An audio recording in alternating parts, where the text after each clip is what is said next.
আজকের গল্প কালো জাদু। গল্পটি পাঠিয়েছে তিয়াশা। গল্পটা পুরো শুনুন, চ্যানেলটা সাবস্ক্রাইব করুন, আর ভালো লাগলে লাইক কিন্তু করবেন। Friday suspense.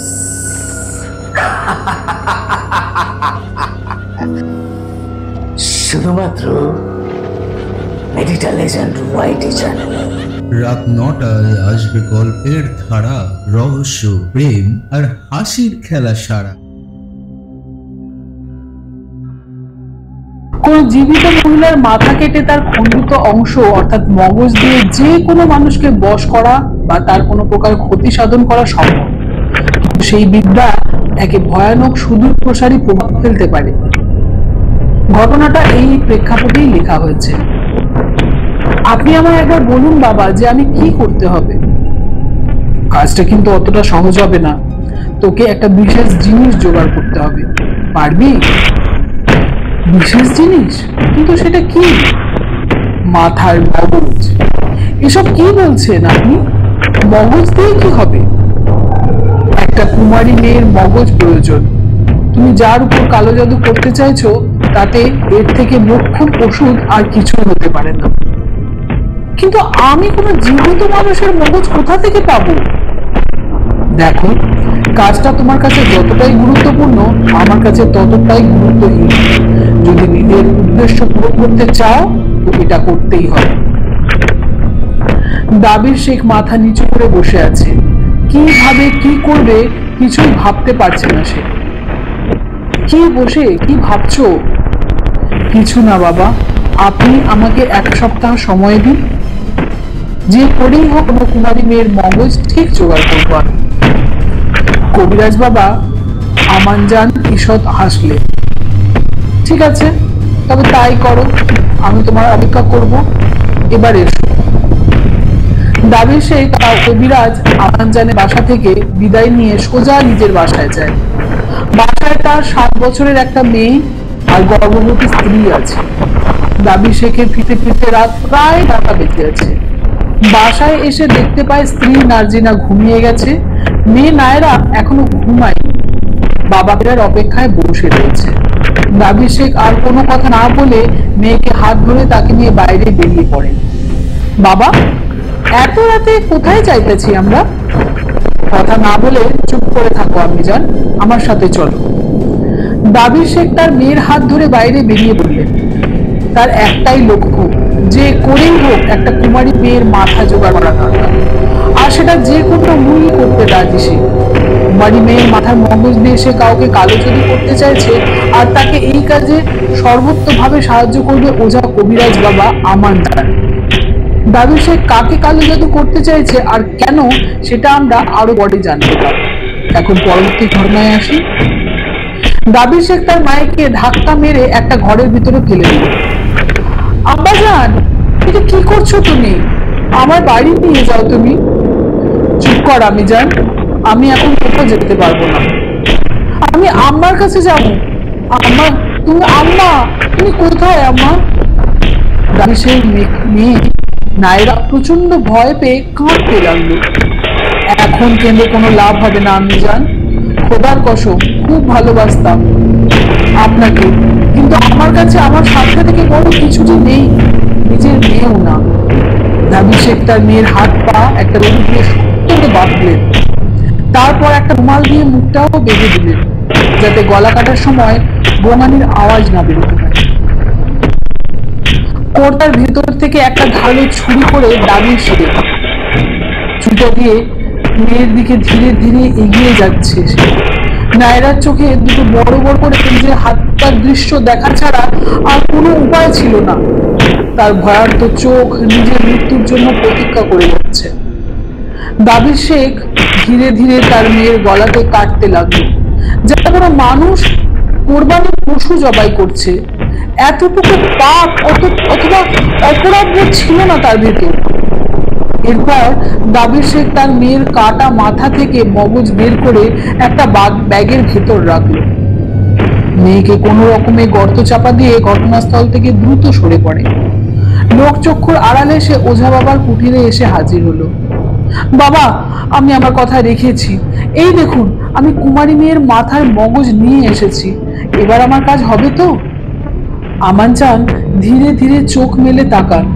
তিনি এক নজরে তার সামনে রাখা তাজ্য বস্তুটাকে দেখতে থাকেন।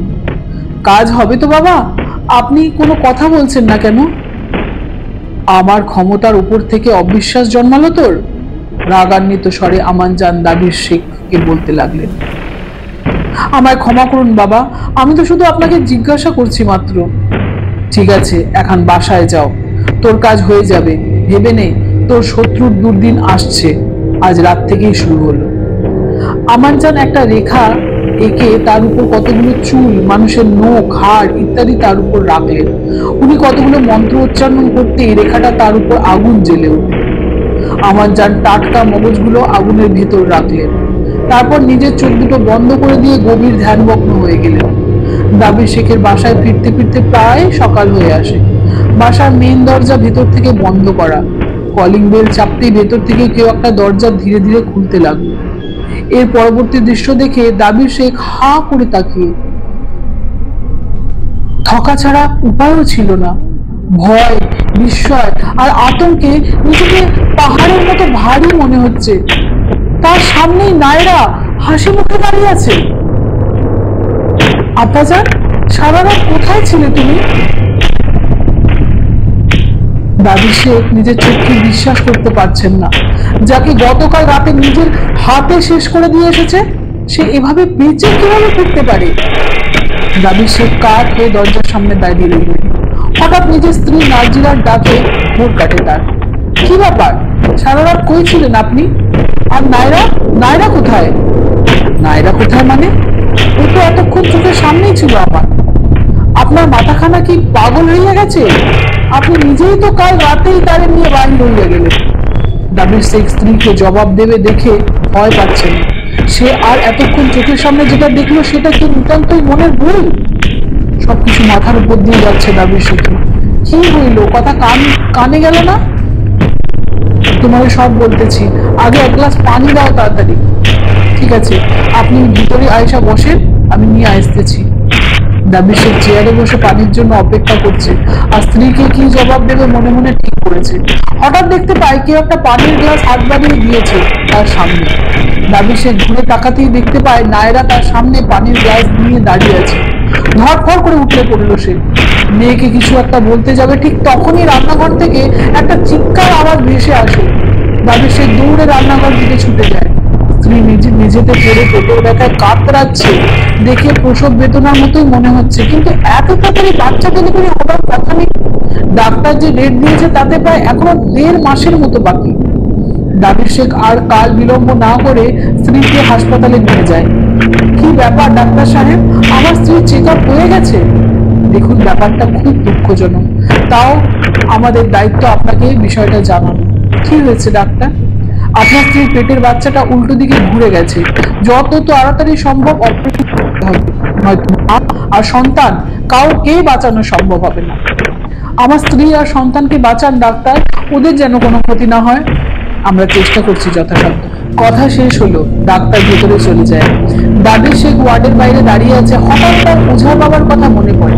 আজ রাতেই তার সাথে দেখা করার কথা ছিল, তাই আর 7-5 না ভেবে দাবির শেখ বেরিয়ে পড়ল। রাস্তায় যেতে যেতে দাবির শেখ বরাবর নিজের মেয়ের কথা ভাবতে থাকে। সে নিজেও জানে না যে আমান জানের কুঠিতে গেলে একটা বিশেষ পরিবর্তন আসে তার ভেতরে।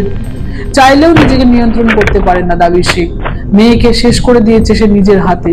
স্ত্রী নার্জিনা এভাবে হাসপাতালে একটা কঠিন সময় পার করছে, কিন্তু এত কিছু ভাবলে চলবে না। দাবির শেখ তার উদ্দেশ্য সাধন যে কোনো মূল্যে করতে প্রস্তুত। আমান জান তার কুটিতে ধ্যানমগ্ন হয়ে বসে আছে। দাবির শেখ তার কাছে যেতেই লোকটা চোখ মেলে তাকায়। এসে গেছিস? খুব ভালো করেছিস।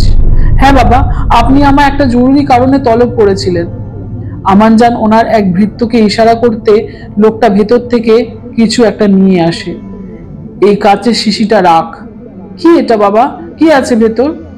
এটাতে সেই মেয়েটার মগজের পোষণ রয়েছে, আর এটাই হলো তো শত্রুর মোক্ষম ওষুধ। কথাটা শোনা মাত্র দাবির শেখের বুকটা একটা মোচড় দিয়ে উঠলো। কোনোভাবে নিজেকে সামলে নিল সে। ওই ওষুধটা আজকের ভেতরে যে করেই হোক তার শত্রুর উপর প্রয়োগ করতে হবেই। আজকেই। হ্যাঁ, ওষুধের গুণাগুণ শেষ হয়ে গেলে কালো জাদু করা আর সম্ভব হবে না, তাই যা বলছি দ্রুত কর। ঠিক আছে বাবা। দাবি শেখ শিশিটা নিয়ে উঠতে যাবে, ঠিক তখন আমানজান তাকে অবাক করে দিয়ে বলে উঠল, কিরে এত তাড়া কিসের? তোর বউ এক্ষুনি মরেনি, বেঁচে আছে। বাবা, আপনি জানলেন কি করে? আমি কি করে জানলাম সেটা জানা জরুরি নয়, এবার আমার কথা মন দিয়ে শোন। এই শিশিটা সাবধানে নিয়ে যা, কোনোভাবে যাতে ভেঙে না যায়। কেন? ভেঙে গেলে কি হবে বাবা? এটা একবার ভেঙে গেলে তোর কত বড় দুর্দশা হবে স্বপ্নেও ভাবতে পারবি না। আর শুধু তোর নয়, এই ভুলটা করলে আমারও ক্ষতি হয়ে যাবে। ঠিক আছে বাবা, আমি বুঝে গেছি। দাবি শেখ শিশিটা নিয়ে বেরিয়ে পড়ে, আর সোজা তাকে তার ভাইজানের বাসায় যেতে হবে, আর কাজটা যত দ্রুত সম্ভব সারতে হবে। ভাইজানের বাসায় পৌঁছাতে পৌঁছাতে ঘন্টাখানেক সময় লাগলো। দাবি শেখ দ্রুত গতিতে সিঁড়ি বেয়ে ওঠার সময় একটা আওয়াজ তার কানে আসে। নিচে তাকিয়ে দেখে শিশিটা মেঝের উপর ভেঙে পড়ে আছে, আর রক্তগুলো রঙের তরল পদার্থ শিশির বাইরে বেরিয়ে আসছে। সর্বনাশ! হায় খোদা, এ কি অনর্থ হয়ে গেল! একটা অজানা আশঙ্কায় মুখটা কেঁপে ওঠে দাবির শেখের। দাবির শেখ তার এতদিন ধরে এত কিছু করে আসছিল তার ভাইজানের আর তার পরিবারের লোকজনদের কালো জাদু করার জন্য। দাবির শেখ প্রথম থেকেই রাগচটা আর খামখেয়ালি স্বভাবের ছিল। ওই উদ্যোক্তের জন্য আব্বা তাদের প্রপার্টি থেকে একটা বড় অংশ তার ভাইয়ের নামে লিখে দেন। দাবি শেখ নিজের শেয়ার নিয়ে কিন্তু সন্তুষ্ট থাকতে পারলেন না। তিনি বারবার নিজের ভাইজান আর তার পরিবারের ক্ষতি করতে চাইতেন। শেষ পর্যন্ত তিনি ওঝা আমানজানের শরণাপন্ন হন। এর পরের ঘটনাগুলো আমরা সবাই জানি। ভয় আর আতঙ্কে দাবি শেখের গলা শুকিয়ে যাচ্ছে। ফকির বাবা শিশিটা ভেঙে গেছে জানতে পারলে নিশ্চয়ই তাকে কঠিন শাস্তি দেবে। আর তাছাড়া উনি একটা অজানা বিপদের সংকেতও দিয়েছিলেন। কি জানি কোন বিপদ অপেক্ষা করছে তার জন্য। আর কোনো চিন্তা না করে দাবি শেখ চুপি চুপি আর ভাইজানের বাসা থেকে বেরিয়ে পড়ে। ফকির বাবার কাছে গিয়ে সবকিছু খুলে বললে নাকি বলাটা ভুল হবে কিছুই ভাবতে পারছে না দাবি শেখ। বাসাতে পৌঁছাতে পৌঁছাতে তার প্রায় রাত হয়ে আসে। এদিকে স্ত্রী নার্জিনা হাসপাতালে ভর্তি। সারাদিনও তার কোনো খোঁজ খবর নেওয়া হয়নি। না জানি সে কোন অবস্থায় কেমন আছে। এসব ভাবতে ভাবতে দাবি শেখ ঘুমিয়ে পড়ে। চারদিকে চরম নিস্তব্ধতা। হঠাৎ ঘুম ভেঙে যায় দাবির শেখের। সারা গায়ে একটা অসম্ভব যন্ত্রণা অনুভব করছে সে। রাতের ঘুমানোর পূর্ব মুহূর্তে পর্যন্ত তো সব ঠিকঠাক ছিল, তবে এত আবার কি শুরু হলো? এটা মনে হচ্ছে তার শরীরে কেউ একটা আগুন ধরিয়ে দিয়েছে। তার প্রচন্ড তাপে তার সারা দেহ জ্বলে পুড়ে যাচ্ছে। তার দাবি শেখ কি করবে বুঝতে পারছে না। ধীরে ধীরে বিছানার চাদর ভিজে যেতে শুরু করে। দাবি শেখ লক্ষ্য করলো তার পুরুষাঙ্গ দিয়ে অঝোর ধারায় রক্ত পুঁজে বের হচ্ছে। নিজের চোখকে বিশ্বাস করতে পারছে না। একটা ভয়ানক রকমের দুর্গন্ধ সারা দেহে গুলিয়ে দিচ্ছে তার। পেটের নাড়ি ভুড়ি সব মোচড় দিয়ে উঠলো। ভীষণ বমি পাচ্ছে তার। দাবি শেখ দৌড়ে বেসিনের দিকে ছুটে যায়। কালো জমাট বাঁধা রক্ত থুমকি দিয়ে বের হয় পেটের ভেতর থেকে। সারা গায়ের অসম্ভব যন্ত্রণা, রক্ত বমি, পুরুষাঙ্গ দিয়ে পুঁজ পড়া, সবকিছু মিলিয়ে দাবি শেখ একটা ভীষণ আর ভয়ানক বাজে পরিস্থিতির ভিতর পড়ে গেল। পুরুষাঙ্গটা অসম্ভব রকমের ফুলে উঠেছে।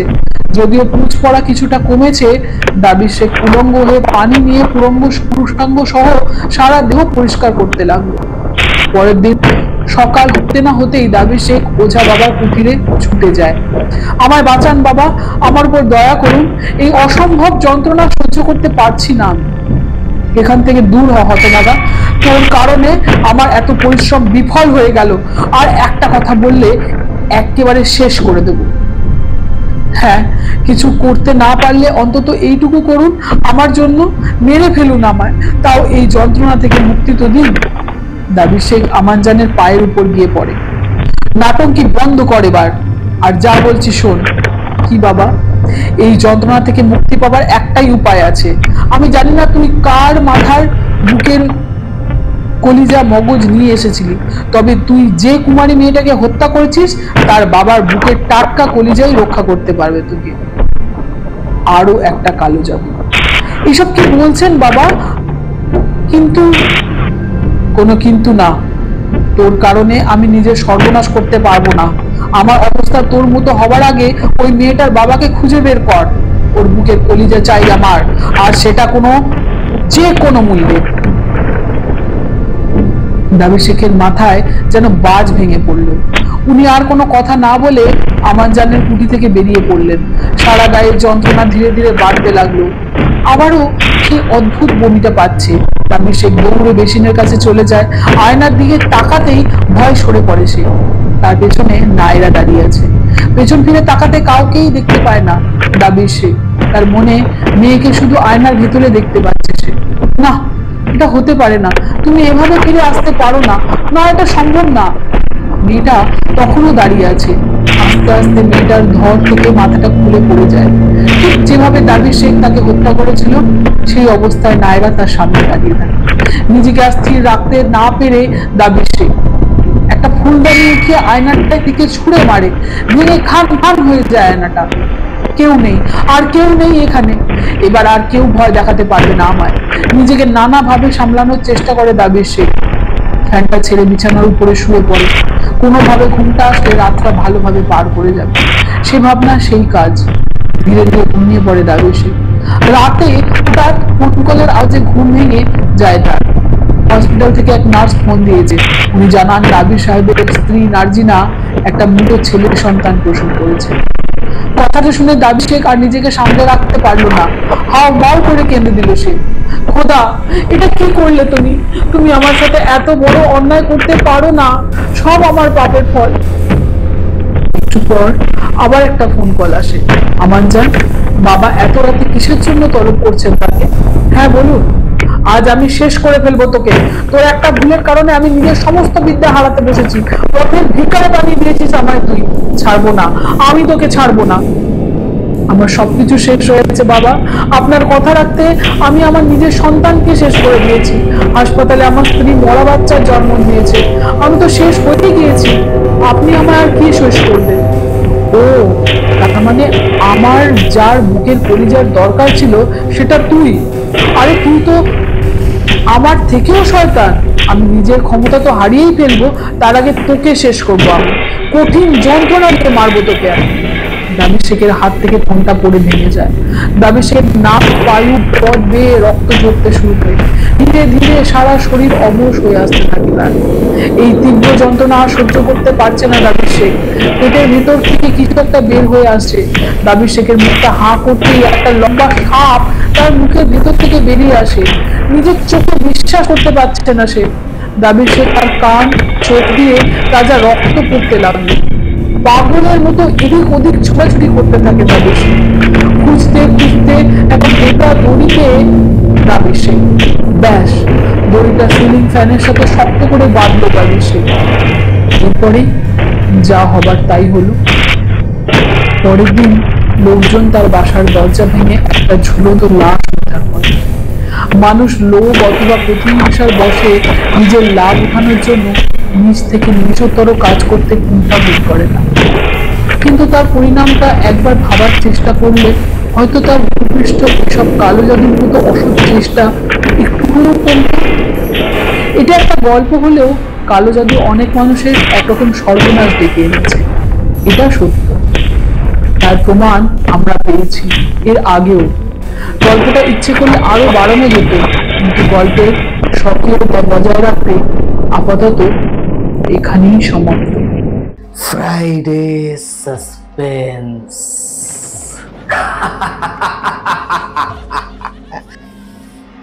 শুধুমাত্র মেডিটা লেজেন্ড ওয়াইটি চ্যানেলে।